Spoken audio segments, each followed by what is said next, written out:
जानते हैं आप? वक्त का सुपर पावर, जिसके पास पेट्रोल मिसाइल की कोई कमी नहीं, जो पूरी दुनिया में दादागिरी करने में मशहूर है। अमेरिका से लेकर यूरोप और न जाने कितने ममालिक एक साथ खड़े हैं। क्या कभी आप ये नहीं सोचते, हमारी आंखें तो बहती हैं, दर्द तो होता है, तकलीफ तो होती है, लेकिन प्राउड फील भी होता है कि इतने सारे कुत्ते अगर भौंक रहे हैं तो एक छोटे से इलाके के लिए महीने भर 40 दिन से जंग करके तबाह कर डाला, बम बारूद से पूरे शहर को राख कर डाला। लेकिन मेरे अजीजों, मेरी इस गुफ्तगू को याद रखना, चंद दिन आएंगे फिर देखना आप उन्हीं गज्जा के बच्चों के हाथों में परचम इस्लाम लहराता हुआ देखेंगे,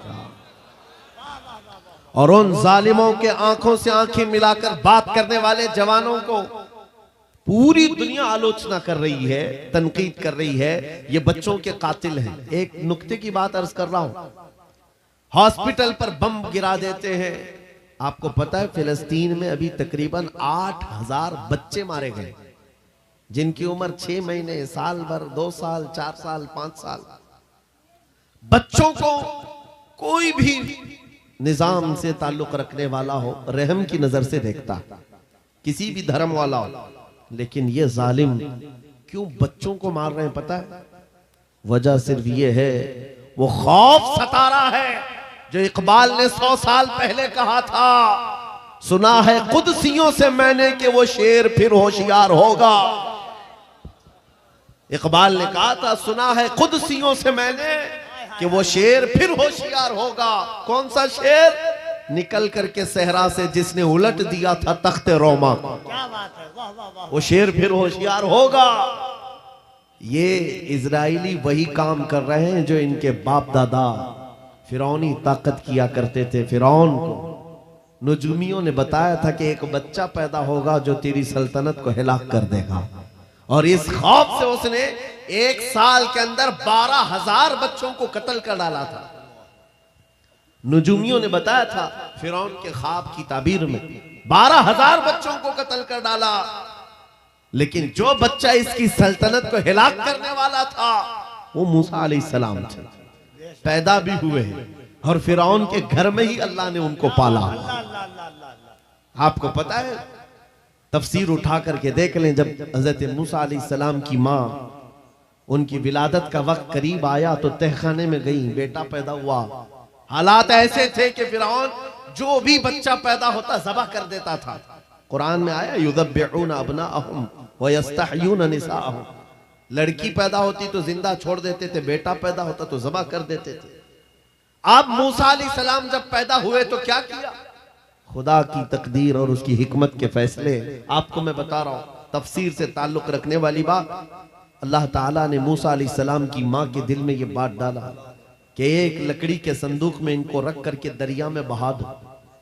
और रबतना अला कुलूब, अल्लाह ताला फरमाता है कि हमने उनके दिल को बांध दिया, मजबूत किया। किसको? हजरत मूसा की माँ को। उन्होंने एक संदूक में मूसा अलैहिस्सलाम को रखा और दरिया में बहा दिया। मूसा अलैहिस्सलाम की बड़ी बहन बहते हुए संदूक का पीछा करते हुए जा रही थी, देख रही थी कहां गया है संदूक। सीधे फिरौन के बागीचे के किनारे जाकर लग गए। फिरौन की औलाद नहीं थी, फिरौन की बीवी वो बागीचे में टहलने आई थी, देखा एक संदूक आकर लगा है, गुलाब जैसा हसीन बच्चा है, उठा लिया, प्यार किया और लेकर के आई। फिरौन से कहने लगी कि हम इसको अपना बेटा क्यों ना बना ले। पहले फिरौन तो डरा कि कहीं वो मेरी सल्तनत को हिलाक करने वाला बच्चा ये तो नहीं है। बीवी ने कहा, कैसी बात करते हो, ये तो दरिया से बहकर के आया है, तुम्हें पता नहीं मौला कहां से बहाकर तुम्हारी हिलाकत को लाए। तुम्हारी हिलाकत कहां से आएगी तुम्हें अंदाजा भी नहीं है। सुनो मेरी बात को। फिरौन ने बीवी की बात मान ली। मूसा अलैहिस्सलाम की परवरिश फिरौन के घर में हो रही है, फिरौन के घर में, और वो भी किस शान से। मूसा अलैहिस्सलाम पैदाइशी बच्चे हैं, दूध पिलाने की बात आई तो किसी दाया का दूध आप पकड़ते नहीं। मूसा अलैहिस्सलाम की बहन भी वहां खड़ी सब देख रही थी। फिरौन की बीवी से कहा, मैं एक दाया को जानती हूं जिसका दूध हर बच्चा पकड़ लेता है। कहा बुला लाओ, हम शाही खजाने से उसे इनाम भी देंगे। वो गई और अपनी माँ को ले आई, अपनी माँ को ले आई। मूसा अलैहिस्सलाम अपनी माँ के गोद में गए, जैसे ही सीने से लगाया दूध पीने लग गए। बादशाहत में खुशी, और मूसा अलैहिस्सलाम की माँ को इनाम और इकराम भी दिया गया। हर बच्चे की परवरिश के लिए मूसा अलैहिस्सलाम की माँ को फिरौन के घर में रखा गया। तुम्हें पता है रब तबारक व तआला की हिकमत के फैसले, वमकरू वमकरल्लाह वल्लाहु खैरुल माकिरीन। मेरा रब फरमाता है काफिर मंसूबा बनाते हैं और अल्लाह खुफिया तदबीर करता है, और रब की खुफिया तदबीर गालिब आती है। मूसा अलैहिस्सलाम जवान हुए फिरौन के घर में, फिरौन के घर में जवान हुए। उसके बाद फिर आपने जब अपनी नबूवत के बाद दावत हक पेश की तो फिरौन जानी दुश्मन हुआ। उसके बाद जो हालात हुए आपको पता है। फिरौन मूसा अलैहिस्सलाम को मारने के लिए पूरी फौज लेकर पीछे निकला। मूसा अलैहिस्सलाम समंदर में चल करके आगे गए, रास्ते आपके लिए खुल गए। फिरौन भी उसी रास्ते पर आया। अल्लाह फरमाता है कि हमने समंदरों को मिला दिया, गर्क कर दिया फिरौन को। एक छोटी सी तारीख में आपको बता रहा हूं, 12,000 बच्चों का कत्ल किया इस डर से कि मुझे हिलाक करने वाला बच्चा ना पैदा हो।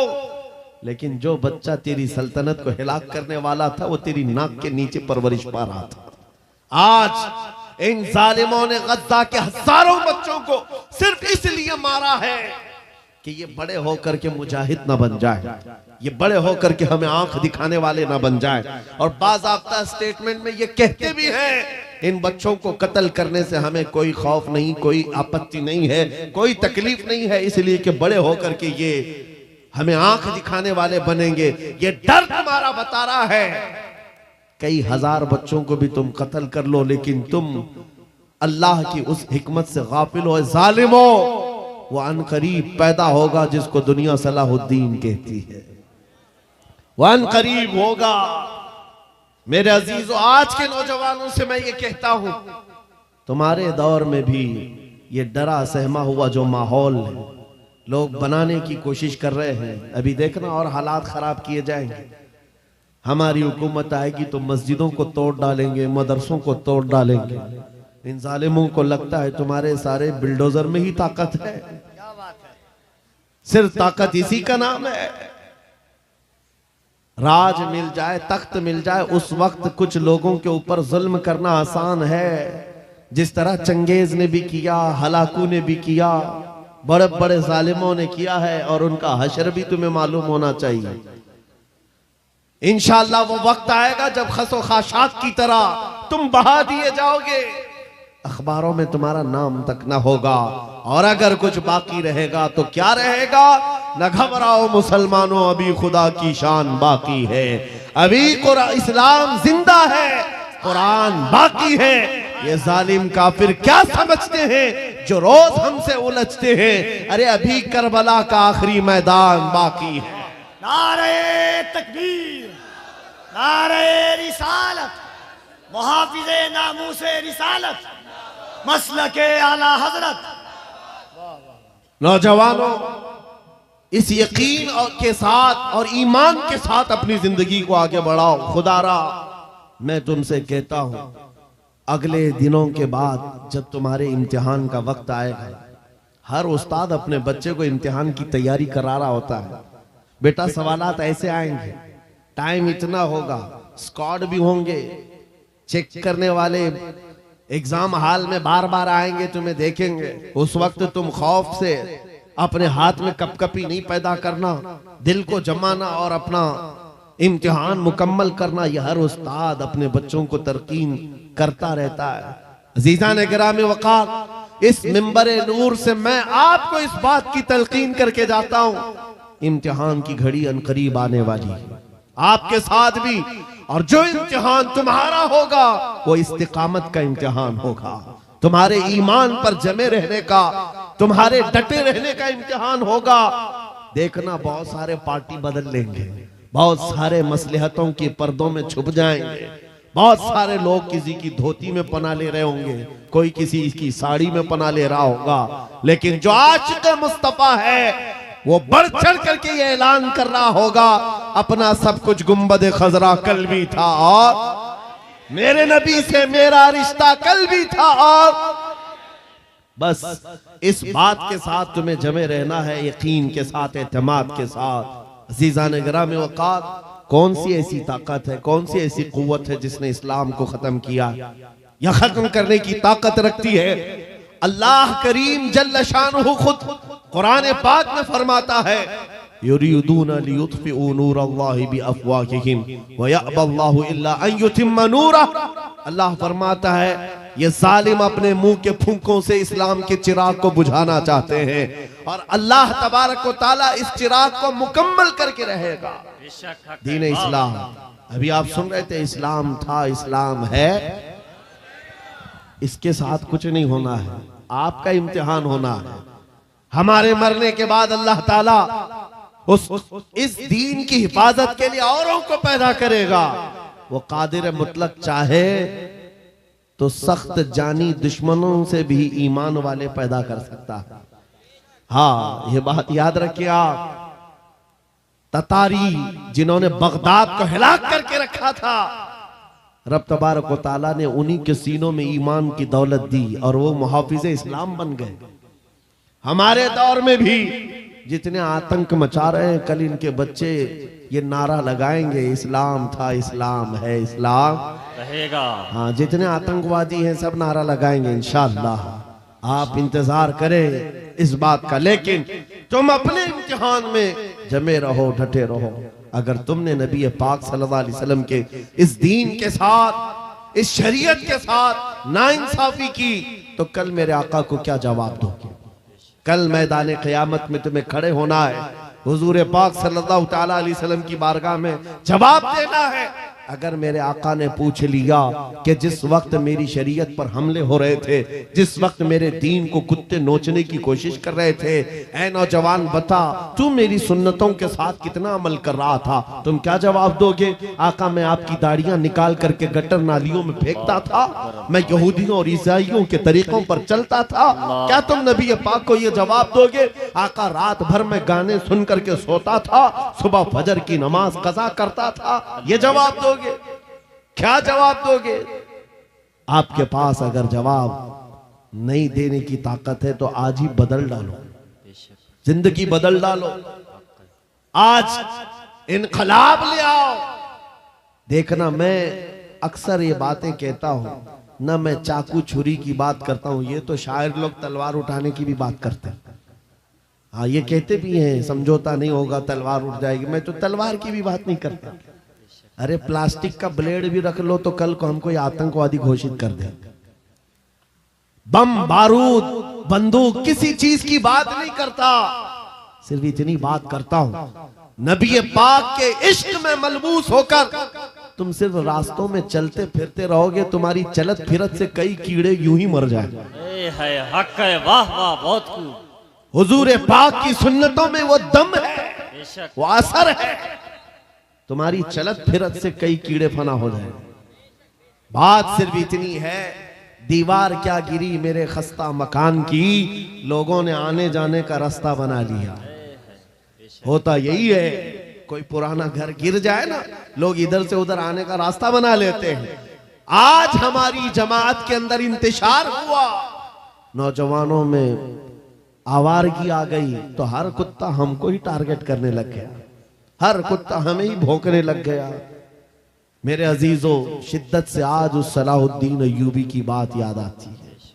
क्या आपको पता है, उनका दौर ऐसा है कि यहूदी माएँ, ईसाई माएँ अपने बच्चों को थपकियां देकर सुलाती थी, कहती बेटा सो जा नहीं तो सलाहुद्दीन आ जाएगा।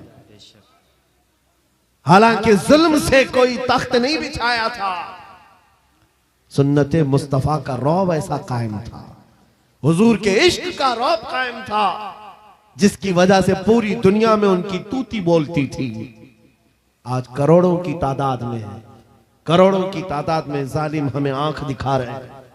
हमारे बच्चों का कत्ले आम, हमारी औरतों की इज्जतें नीलाम, हमारी गर्दनों पर राज, और बगैर किसी खौफ के शायर इस्लाम पर भौंकना आज की आदत सी बन गई। नौजवानों, तुम्हारे अंदर अगर ज़मीर बेदार है, गैरत मौजूद है, तो अपने आप को बदल डालो। जवाब देने का एक वक्त आएगा, इंशाअल्लाह वक्त आएगा जवाब देने का। लेकिन पहले मैं आपसे सिर्फ इतनी इल्तिमास करता हूं कि अपने आप को बदल लो।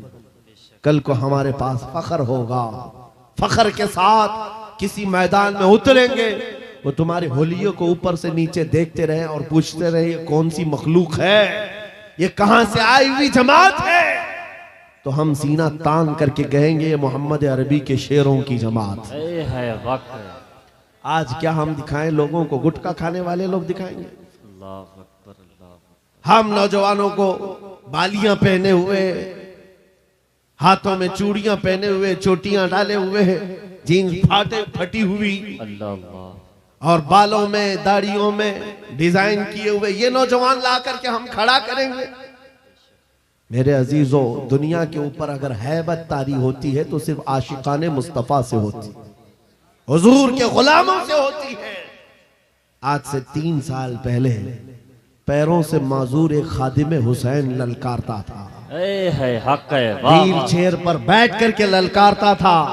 अरे सफेद दाढ़ी हो चुकी, उम्र काफी है, सफेद दाढ़ी, पैरों में माजूरी, लेकिन पूरी दुनिया में ऐसी हैबत तारी कि यूरोप की जमीन भी हिलती नजर आए। हॉलैंड की पार्लियामेंट में बाज़ाब्ता उनको लेकर कहा जाए ये आदमी मोस्ट डेंजरस है, बहुत ज्यादा डेंजर है।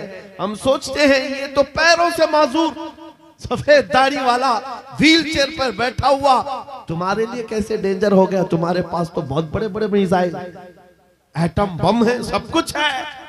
पता ये चला कि रब तबारक व तआला जो हैबत डालता है वो आशिक मुस्तफा की हैबत डालता है। हक है, नबी पाक की सुन्नतों पर आमिल।